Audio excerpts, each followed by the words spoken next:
आमदार रोहित पवार आपल्यासोबत आपण त्यांच्याशी बोलणार आहोत।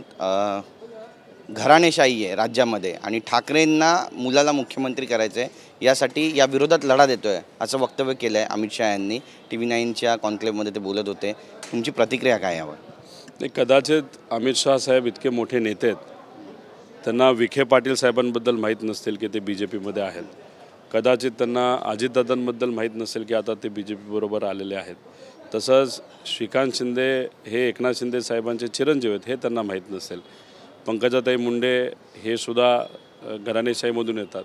देवेंद्र फडणवीस साहेबसुद्धा घराणेशाहीचं एक प्रॉडक्ट आहे। ह्या सगळ्या गोष्टी एवढ्या मोठ्या नेत्यांना माहीत नसावं म्हणून ते कदाचित घराणेशाहीवर बोलले। म्हणजे भाजपमध्ये आज 70 ते 80 खासदार हे घराणेशाहीचं प्रॉडक्ट आहेत आणि पदाधिकाऱ्यांपैकी अनेक असे आहेत की जे ठाकूर आहेत मंत्री, ते सुद्धा घराणेशाहीचं एक प्रॉडक्ट आहे। आणि तसंच इतरही जे काही आता राज्य आहेत ज्याच्या तिथं असणारे मंत्री आणि सगळे मुख्यमंत्री आहेत ते सुद्धा घराणेशाहीचं प्रॉडक्ट आहे। त्यामुळे अमित शहा साहेब बोलत असताना कदाचित त्यांच्याकडे एवढी माहिती कशी नाही असा प्रश्न आमच्या सगळ्यांना पडतो। आज पंतप्रधान नरेंद्र मोदी सुद्धा महाराष्ट्रामध्ये, यवतमाळमध्ये आणि बचत गटाच्या महिलांचा त्या ठिकाणी मेळावा आहे। त्यामुळे मिशन विदर्भ अशा पद्धतीनं भाजप याला प्रमोट करते, काय म्हणा? नाही, मिशन महाराष्ट्र, कारण का महाराष्ट्रामधल्या लोकांवर BJPचा विश्वास राहिलेला नाही। नक्कीच त्यांना जाणवतं आहे की महाराष्ट्रातले लोक BJPच्या विरोधात जातील, म्हणून गेल्या 2 महिन्यामध्ये 4 ते 5 वेळा पंतप्रधान साहेब हे महाराष्ट्राला आलेले आहेत। फक्त तिथं बोलत असताना माझी अशी विनंती आहे, नाही तर अपेक्षा आहे की महाराष्ट्राच्या हिताबद्दल एखादं भाषण त्यांनी करावं। कारण का दुसऱ्या राज्याला, गुजरातसाठी त्यांनी घोषणा करताना करोडो रुपये दिले, इतरही राज्यांसाठी करोडो रुपये दिले, उत्तर प्रदेशसाठी दिले, मग महाराष्ट्राला त्यांचं काय बिघडवलं आहे? त्यामुळे या आजच्या भाषणामध्ये फक्त भाषण नसून काहीतरी महाराष्ट्राला मिळालं अशी आमची अपेक्षा। आणि स्टेजवर मोठे मोठे घराणेशाहीचे नेते असतील, चुकून त्यांच्याकडनं घराणेशाहीच्या विरोधात जर एखादा संदेश गेला, नाही तर स्टेटमेंट गेलं, तर कदाचित ते स्टेजवर बसणाऱ्या जे त्यांचे नेते आहेत, जे घराणेशाहीचं प्रॉडक्ट आहेत, त्यांच्याच विरोधात बोलतील असं मला वाटतं। बरं, जरांगे पाटील यांच्यावरती SIT लावण्यात आलेली आहे, त्यांची देखील चौकशी होणार आहे आणि सगळ्या काळबेर जे आहे ते बाहेर काढू असं सुद्धा म्हणत आहेत भाजपचे नेते। प्रवीण दरेकर यांनी आरोपसुद्धा केले आहेत, तुमचंही नाव त्यामध्ये येत आहे। याला उत्तर कसं देणार तुम्ही? आणि जर चौकशीला बोलवलं तर सामोरं जाणार का? एक तर 2 दिवसापूर्वी भाजपची एक बैठक झाली असं आम्हाला कळतं आहे। काल भाजपच्याच ठराविक काही आमदारांनी आम्हाला व्यक्तिगत याच्यामध्ये सांगितलं आणि त्या बैठकीमध्ये देवेंद्र फडणवीस साहेब चिडले होते की त्यांच्या विरोधात एक सामाजिक कार्यकर्ता बोलतो आणि जे आमदार आज सत्तेत आहेत, भाजपचे नेते सत्तेत आहेत, ते त्या बाबतीत काहीच बोलत नाहीत। आणि ते सगळे चिडल्यानंतर ते सगळी मिटिंग झाल्यानंतर मग बाहेर आल्यानंतर दरेकर साहेब असतील, शेलार साहेब असतील, हे बोलायला सुटले। आता ठीक आहे, या महाराष्ट्रामध्ये असंविधानिक भाषा जर कोणी वापरत असेल त्याचं समर्थन आम्ही करत नाही।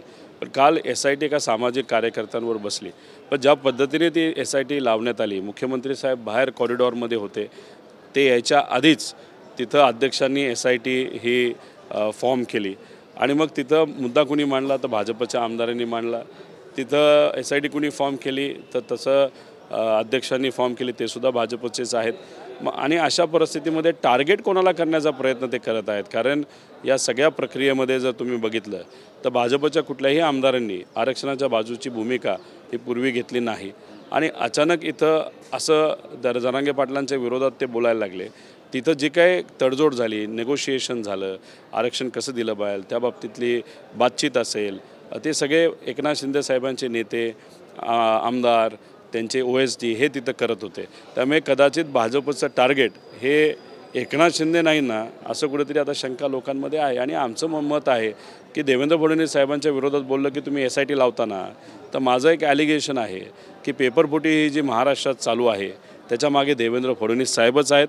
ज्या आत्महत्या शेतकरी करत आहेत त्याच्यामागे सुद्धा देवेंद्र फडणवीस साहेबच आहेत। जे प्रोजेक्ट महाराष्ट्रातून गुजरातला गेले त्यामागे सुद्धा देवेंद्र फडणवीस साहेब आहेत। आता देवेंद्र फडणवीस साहेबांच्या विरोधात बोलल्यानंतर SIT फॉर्म होते ना, तर ह्या सगळ्या युवांच्या आणि महाराष्ट्राच्या भवितव्याच्या महत्त्वाच्या विषयावर SIT फॉर्म करा।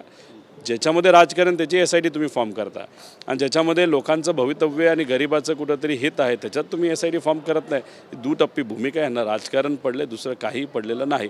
आणि आमच्यावर जे काय तुम्हाला सर्च करायचं असेल, नाही तर तुम्हाला चेक करायचं असेल तर तुम्ही करू शकता, पण माझं मत आहे महाराष्ट्राच्या हिताचा तरी विचार करावा। बरं, सुधाकर बडगुजर आहेत, नाशिकचे नेते आहेत, त्यांनी म्हटलं आहे की हेमंत गोडसे जे खासदार आहेत शिंदे गटाचे, ते पुन्हा एकदा ठाकरे गटाच्या संपर्कामध्ये. काय सुरू काय महाराष्ट्रामध्ये? काय नाही, कदाचित गोडसे साहेब कधी नव्हे ते लोकात गेले असतील, लोकांची भूमिका त्यांनी ऐकली असेल, लोक भाजपच्या आणि मित्रपक्षाच्या विरोधात हे जाणवलं असेल, म्हणून हे खासदार आता परत उद्धव ठाकरे साहेबांच्या चर्चेत आले असतील. आणि फक्त त्यांच्याच बाबतीत हे होईल असं नाही.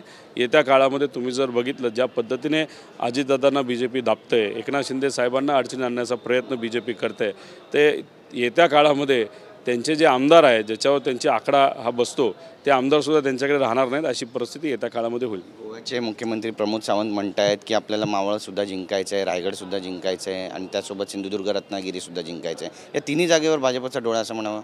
नाही, भाजपचा डोळा बऱ्याच जागांवर आहे आणि हळूहळू तुम्ही जर बघितलं तर लोकसभेला अजितदादांना 4 जागा मिळतील, एकनाथ शिंदे साहेबांना 10 जागा मिळतील आणि विधानसभेला तर जागा मिळेल का नाही असाही प्रश्न होईल.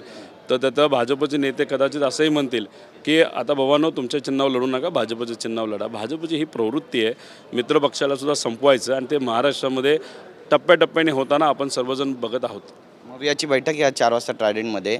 याला धरून आणखी एक प्रश्न आहे की जागा वाटपाचा तिढा सुटणार आहे का आज? कारण प्रकाश आंबेडकर असं म्हणत आहेत की आम्ही येऊ की नाही हे सांगता येत नाही, पण आमची यायची इच्छा आहे महायुतीत.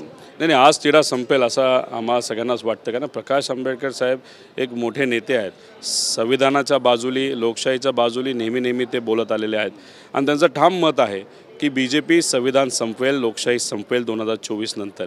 त्यामुळे स्वतःला कदाचित जागा कमी मिळाल्या तरी फक्त संविधान टिकावं यासाठी सुद्धा ते पुढाकार घेतील. 2019ला वेगळं लढल्यामुळे संविधानाच्या बाजूलीच ते लढले, पण प्रत्यक्ष अप्रत्यक्ष त्या काळामध्ये त्या वातावरणामध्ये त्याचा फायदा हा BJPला झाला आणि त्यांना कदाचित ते कळलं असावं. त्यामुळे आता BJPला फायदा होईल असं कुठेही वंचित वागणार नाही. मोठे नेते आहेत, आम्ही त्यांचा आदर करतो. त्यामुळे नक्कीच महाविकास आघाडीबरोबर ते आज फायनल जागा करतील आणि उद्यापासून प्रचाराला सुद्धा सगळेच सुरुवात करतील. आमच्याशी बोलल्याबद्दल. कॅमेरा पर्सन सिद्धेश नाईकसह गिरीश गायकवाड, TV9 मराठी, मुंबई.